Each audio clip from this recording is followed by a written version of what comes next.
That was so funny, because I thought 10 years ago, we live in the delusion of a disturbed 13-year-old girl. How did that happen? And then, Greta Thunberg showed up, and I thought, oh, well, there we go. Now we've got the 13-year-old. I feel sorry for her, because she was chased into this apocalyptic terror that we're trying to enforce on all our kids. And then you think about her position, so now she's all afraid, and her mother's facilitating that like mad. And then, she announces her fear, her neurotic fear, essentially. It's driven by negative emotion. And, Macron says to her, oh, my God, Greta, you're absolutely right, and bows. It's like, what the hell's a girl to think?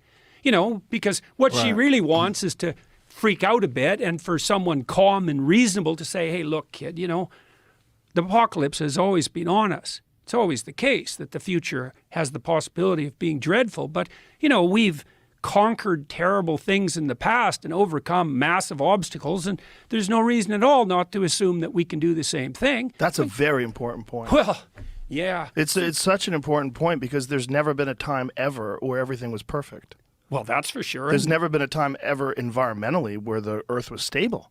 No. If you go, stable, currently you can kind of like guess what the weather's going to be. But if you look at like models of like thousands of years, it's never been flat. It's always been up and down, heats up. Well, the earth was freezes. an ice ball many times. Yeah, many times. Yeah, so yeah, well. Randall Carlson was saying there's been times in our like distant past where the CO2 levels and the oxygen levels were so fucked up that we were close to losing all life on Earth. Right.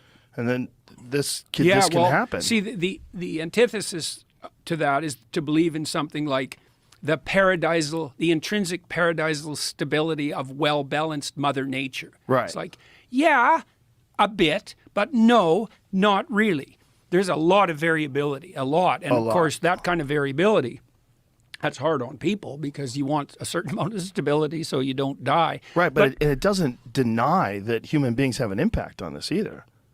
No. Well, this is why I really respect Bjorn Lomborg, because Lomborg's hard to grasp because he forces you to think complexly. He says, well, we don't have one problem, carbon dioxide, which is, I don't even think it's clear that carbon dioxide is actually a problem, but we can leave that aside. That'll get me in trouble with the College of Psychologists again.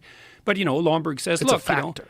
Yeah, it's a factor. Yeah. But there's lots of factors, and God only knows what the most pressing problems that confront us truly are.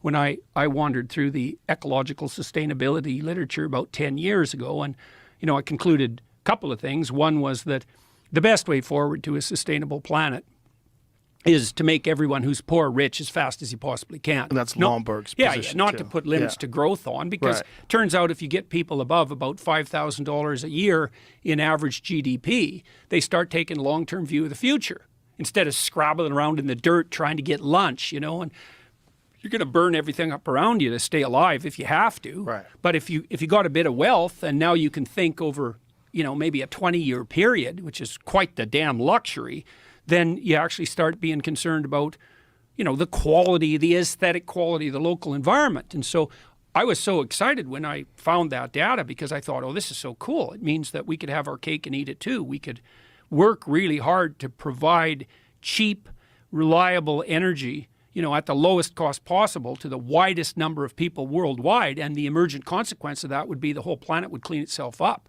So wouldn't that be great? Because we could make our goal the eradication of absolute poverty, which we actually done pretty good at eliminating over the last 15 years, but we could really make that a goal. And then one of the consequences of that, inevitable consequences, would be a greener and healthier planet.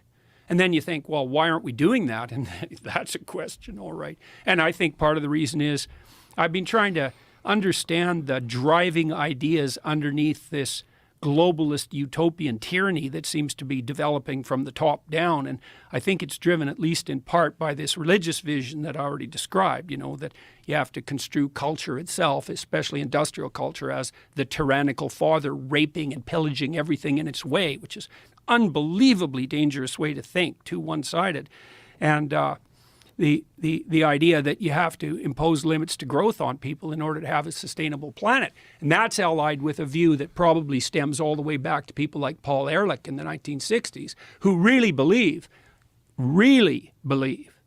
truly, that maybe the planet should only have 500 million people on it. or 1 billion, in relative poverty, or 2 billion barely scraping by, because otherwise they're going to be wrecking everything, and, controlled by some top-down authority that makes bloody well sure that no one's consuming too much. And so when I look at ideas like that first assumption, the planet has too many people on it, it's like, I don't like to hear people say that, because when I hear that, I think, okay, buddy, who exactly are you thinking about getting rid of? Oh, well, it's not like that. It's like, yeah, it's like that. It has to be like that. It is absolutely like that. And so, it's easy to get all paranoid conspiracy theorist about the WEF, say, and maybe there's some utility in that. But, I don't think anybody's sitting at Davos going, well, we got to scrap 7 billion people. But if the underlying narrative is the one I just described, virginal planet, tyrannical patriarchy, and rapacious individual, and you believe, well, we're overpopulated, like Paul Ehrlich has believed since really literally the mid-1960s, then how is it not going to be that the policies that you craft stemming from that narrative are colored by the belief that there's far too many people? And like, I've really felt that I've been at war for the last 6 months.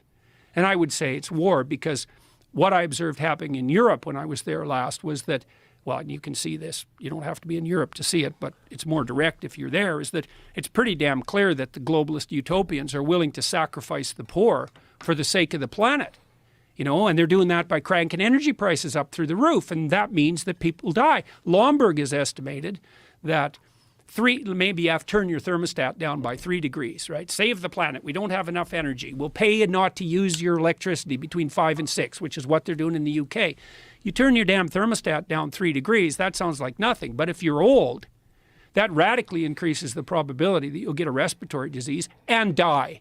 And if the Europeans would have had a cold winter, and that could still happen, Lomborg estimated it'd wipe out 135,000 people. It's like, well, we're just making energy more expensive. It's like, what do you mean you're just doing that? So imagine the economic system. It's a pyramid. There's a bunch of people at the top. They have almost all the money. That's par for the course for any productive system.